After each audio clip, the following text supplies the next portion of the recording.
பூஞ்சோலை மாணவர்கள் அனைவருக்கும் வணக்கம்.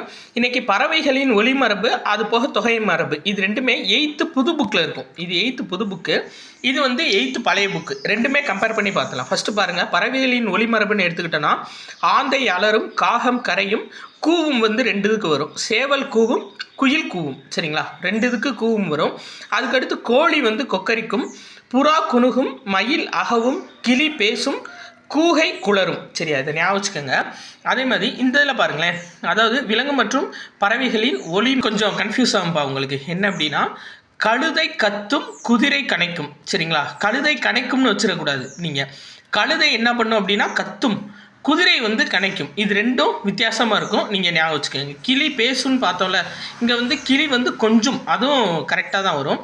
அதே மாதிரி தொகை மரபு பாருங்கள், மக்கள் கூட்டம், ஆநிறை, ஆட்டு மந்தை. இது பார்த்தோம்ல, இது இங்கே பாருங்களேன், ஆட்டு மந்தை வந்துருச்சு.